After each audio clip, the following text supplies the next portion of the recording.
ASMR game I've got going on. Yeah, I bet you do, you little perv. Sorry, that was a little devil on my left shoulder talking. Hi everyone, and welcome to a new video in the Shapez BEASTMAM series. I am Bins, and welcome back to the Shapez BEASTMAM series. I've got my intro wrong. Okay, I did that on purpose because I thought it was funny. And no, I don't do drugs. But maybe the shapes are slowly getting to me. Anyway, we are in chapter 5, subchapter A, in which we talk about the production lines, more specifically, the first half of it, where we look at how the flat and floating pieces are created independently from one another. Within that, we will discuss the flat ones first, so that is episode 1. And in the previous video, we tackled the first topic, which was smelting flat pieces. Today, we start the second topic, topic B, and that is called physical.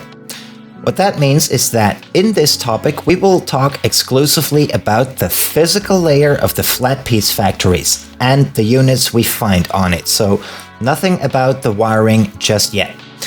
But then I want to split the review of that into even smaller parts. In today's video, I want to talk specifically about how we handle shape inputs as opposed to how we handle paint inputs and the painting of flat pieces. All right, we're not going to talk about painting today. We're only going to look at the shape forms. So within the topic called physical, we will additionally hop down onto an even deeper hierarchic level called a section. So the first section is section 1, and that will be called shapes. And that's where we locate today's video. So to get you oriented a bit, we are looking at the physical factory. In the first half of it, we are going to produce the individual pieces. We can split that up into two parts. Here is where the floating pieces are created. This is where the flat pieces are created, and that's what we're going to look at. And we are not going to look at the wiring layer just yet. We are only going to look at the physical layer. And on the physical layer, we will look exclusively at the shape inputs and not the color inputs. So we will look at everything that happens until we get to the painter array right here, right? That is our specific scope for today. And that, to that purpose, I am going to put in one pretty specific shape that is going to contain various types of, smelt combinations that I specifically took. So we have the bottom layer unsmelted, we have the second layer completely smelted, we have the third layer half and half, top half and bottom half, and then we have this this quarter cut out with the rest smelted. And I wanted to take this example so that we can see how that works on the physical layer. All right. So we've got layer 1, layer 2, layer 3, and then finally layer 4. And as these are all parallels from one another, we can get by with just looking at the one. And we're going to start here. So please disregard the color lines. That's where we're going to have a look at in next videos. We're going to start here at these inputs. This is a selection of 3 very carefully selected pieces, very special pieces, because this triplet, among the 3 of them, they are going to contain one of each potential quadrant. So with the 4 base shapes that we have in the game, plus the 6 combined shapes that the Shapez Industries mod offers, we have a total of 10. And out of those 10, every quadrant is represented once. And based on a pretty complex, a pretty nifty wiring setup that we will get to in upcoming videos, one of these 3 layers, one of these 3 shapes will be allowed to pass through the filter if it has the specific quadrant that we need. That is the first step. The second step is that these shapes are going to get rotated. And the idea is that we end up with the shape that we actually want, or the quadrant that we actually want, in the top left corner. So that means that here we need the circle quadrant. Here we're going to single out the star quadrant. Here the square. And finally, the windmill. And the reason I do that has to do with the physical layout of these cutters. So I cut these shapes. What that means is that we get a full belt of output here. That is cut into a full belt of quadrants. And the way this works out with the cutter right here, I just found it easiest to take the rightmost one, and that is going to be the top left one. That is why I make sure that the quadrant we want to single out is rotated until it is in the top left by the time it goes into the cutters. All right. Then the next thing we're going to do is we are going to rotate those pieces from the top left to where we will need them. And then we are going to run that into a combiner and smelter array. And the thing is, we're going to do that optionally. So let's look at this in isolation. All right. Here is what that would roughly look like. The thing is, we have some filters right here, and they're going to do one of two things. Either they're going to send the shapes into both of these units, so it's a combiner and smelting unit in one, or it's going to let them bypass that. So in case we don't need to smelt, this is how the shapes are going to run, right? Let's get rid of this for a bit. We're going to get that later. There we go. All right. So in cases where we don't have anything to smelt, then these 4 quadrants that we cut, that we get from the cutters, I'm simply going to tell the machine to let them bypass this entire thing. We spoke about that last video. So either we're going to make a separation between shapes that don't need to be smelted and shapes that do need to be smelted in any variation, right? But that distinction we are going to make, and that distinction is located in these 4 filters right here. So now I hooked it up with a button. If I press that button, you will see that all 4 of the quadrants will suddenly move into these combiner units, where they are combined into a full piece, and then they will be smelted immediately after.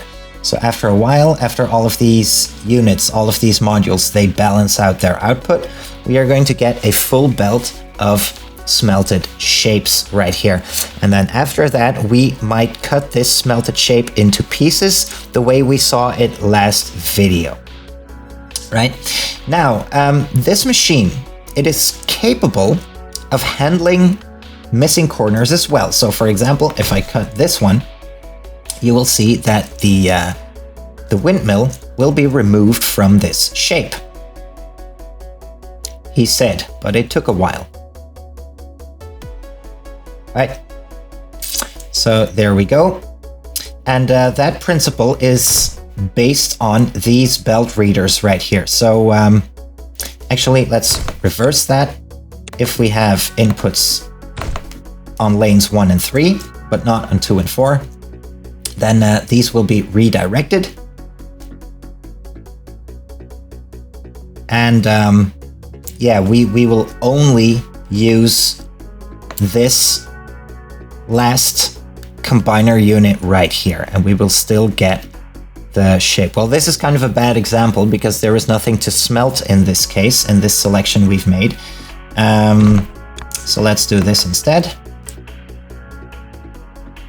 This will be more representative, excuse me, I guess. Right, so after a while, after this flushes out, that will that is what that will look like. So there are various bypass mechanisms. Now the interesting thing perhaps is that not all bypass mechanisms work. For example, this one, it doesn't have a bypass mechanism. If we only have the top line, then you will see that we run into issues. And if we have the top two lines, then we will also run into issues. So this combiner unit right here, it will work just fine, but then this will not work the way it's supposed to. We won't get a nice full clean belt out of that.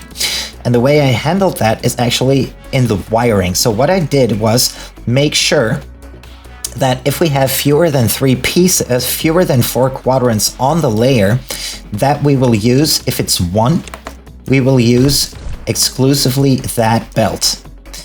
And if it's, let's let this flush for a bit. If we have 1 belt, then that quadrant will be output on the bottom belt. If we have 2 quadrants, then it would be like this. There we go. Now again, this is a bad example because we have diagonally opposing quadrants in this case, but this principle goes for any kind of quadrant that may come from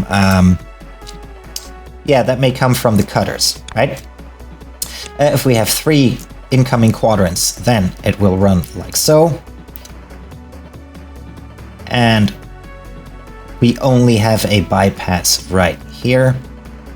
And then the other one, we already saw that. So that is kind of how that works. This is a combiner and smelter unit that is either bypassed entirely or all of the quadrants on our layer are combined and smelted. Those are the 2 options. Now, let's get back. In this case, we are looking at the bottom layer, and the bottom layer of our shape, we decided not to smelt that. Okay, so let's look at the second layer from the bottom, perhaps. Right, here we see that this module is not bypassed, so the shapes come out smelted.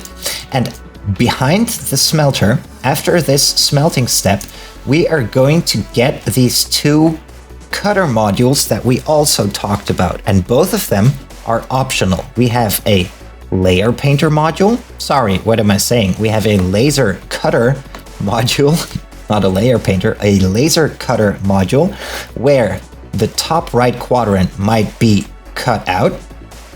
And we have a regular cutter module where the shape might be cut vertically. So we can see that, for example, here, both of them are optional. In this case, we need the rightmost one so that we get a left half and a right half. And here we are going to use the other one because we need 3/4 and a quarter cut out in, well, I guess the top right in this case. And then behind that, we have a rotation module. Now again, the wiring, we're not going to talk about the wiring because that was kind of a deal to get that done. But you see the principle applied in practice. So these shapes are going to get rotated the way they are supposed to be. That is going to be the case here. It's the case here because we need the top half and the bottom half. Here it's not going to apply, so nothing is going to get rotated. And here I believe it's not applied either because we are not smelting nor cutting in the first place, right? And then this next module is kind of interesting because the way I set this up, it is not very linear. So what comes out of these rotation modules is kind of unpredictable. And by unpredictable, I mean it is not really predictable which quadrants are going to come out of which lines in which orientations. So if we have smelting and we have quad cutting and we have normal cutting, then it's not always going to be clear or linear or transparent where these floating pieces, these half smelted pieces or whatever, where they are gonna come out. And that is very difficult to align with the painting module later. So what I want to have a look at is this thing right here. For those of you that have seen the Road to SI TMAM series, you might recognize this module. But for those of you that haven't, I want to make a module like this, but I want to build it together with you because this is, you know, packed together. It's pretty condensed. You don't really see what's going on, but this is actually a lane sorter module that I would kind of like to build together so you see what's going on. So let's get back here and let's say that what I want to do now is, regardless of which cuts and which half smelted quadrants or shape pieces or whatever comes out of these units, the cutter units and the smelter units, and regardless of which lane they're on, I am always going to want to sort them from top to bottom in clockwise fashion. So from top to bottom, I want my 4 output lanes to be top right, bottom left, top left, right? And the way I'm going to do that is with actually a very simple system, a belt reader based system. And I see I had this prepared, so just ignore that for a bit. We're gonna do that with a belt reader based system. I'm gonna put belt readers on these lines, like so, 1, 2, 3, 4. And then I'm going to directly connect filters behind that, 1, 2, 3, 4. And my purpose right here, right now, is that if any of these lanes contains a quadrant in the top right corner, I want to output that onto a lane that comes out here at the top. And the way we can do that is with an analyzer unit whose output we convert to Boolean. So if we let that run, you will see that out of these 4 lines, only the bottom one contains a quadrant in the top right corner. And if that's the case, I want to output it on this belt right here. So let's do that. I'm going to connect this line directly to this one, and this one, because if that's the case, we are going to get a 1 signal for the filter. So we're going to do that. And then the other ones, if not, in the other case, we're simply going to let that bypass that lane. And for transparency purposes, we're just going to use the same output lane again, like so. So for the quadrants that are in the top right corner, they get output to this top lane right here. And the other ones, they're not. They simply continue their trajectory. Now, what I'm going to do is I'm going to rotate all of these shapes counterclockwise once. I'm going to do this for all the lanes because we never know what we are going to get, which orientations, which corners we are going to get from these lanes. So I'm going to repeat that. And I'm going to repeat it like so. And I'm going to copy this as well. And I'm going to put that there. And now that we have rotated this, anything that was the bottom right corner, it will have become the top right corner, and it will be captured by this analyzer module. So we output that, and then to counteract the fact that we've rotated 90 degrees counterclockwise, we are going to rotate that 90 degrees clockwise again. So now, if we let this run, then we get all of the quadrants in the bottom right corner on our second output lane. And I bet by now, by this time, you know where I'm going with this. We are going to repeat this one more time, like so. Excellent. That which comes out here is the bottom left corner. And we see that we still need to rotate that. In this case, it's going to be 180 degrees, right? So let's clear these belts. That's the way that works. And then finally, we don't need this rotation here, but we need another 180-degree rotation here, and we can simply connect these remaining output lines with one another. And there we have it. So this is a simplified or more transparent, more transparent version of the other module that we have in the actual machine. The other one is more, condensed, and it's harder to see what's going on. But if you give this a while, I guess it needs to sort itself out a bit. Does it work like this? Yeah, I think it works like this now. So you can see we get top right, bottom left, top left.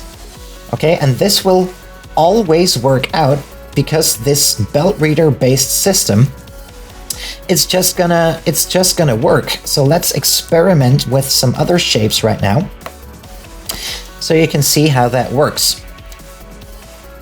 Let's let this flush, or there we go. So now let's say that we get these shapes in a completely different order. Let's put the top right here, or let's take this, and then here we're going to take any other one, any other quadrant. It really doesn't matter because it's always going to sort itself out that way.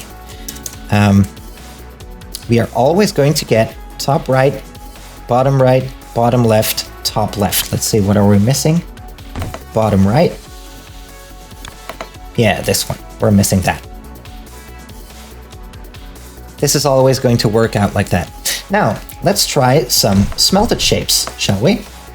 If we get, for example, this, let's say this top half, then it will always be output to the top right lane, the top right quadrant lane, because that is going to take priority. And because of the way this thing works, so we're going to run into a problem, for example, if we have overlap.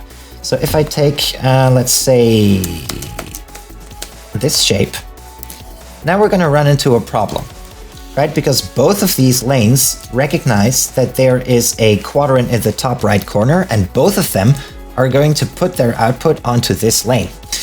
However, this conflict will never occur in practice because whatever comes out of this module, together with the cutters that are not in this example module, they are always going to be they're always going to be complementary quadrants, because after all, we are cutting up four quadrants, the four quadrants of a shape, we are cutting those up. So we are never ever going to get an overlap here. If we get this shape right here on this lane, then we might get the complement of it on the other at most.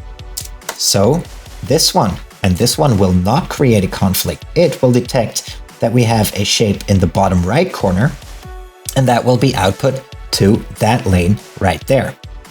That is how that works. And it doesn't matter where these lanes are, right? They will always be redirected correctly. Let's do a final example where we have a 3/4 cutout, for example, like this one, and then the bottom left.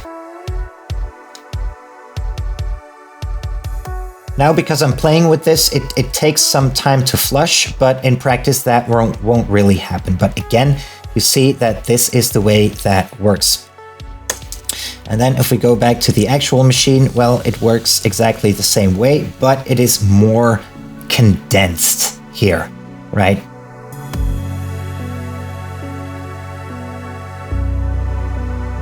This is the third one where we get the halves. So bottom half, and then here we get the top half. It's a little bit different.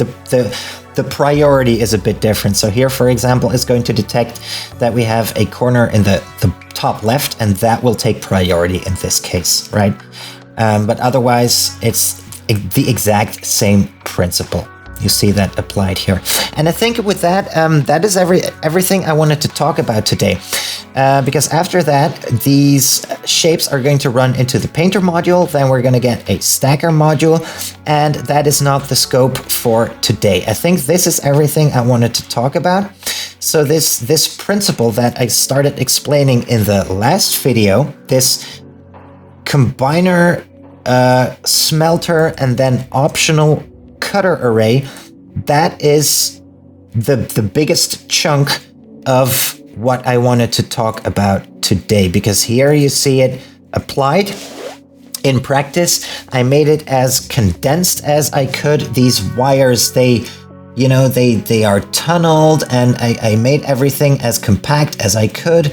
I made plenty of use of the units that come with Shapez Industries, so the smart mergers, the corner crossings, the belt crossings, and whatnot, right? So yeah, that is pretty much it for today. That's what I wanted to talk about. So next time we are going to talk about the color inputs. And as always, I hope you are very willing and interested to join me for that.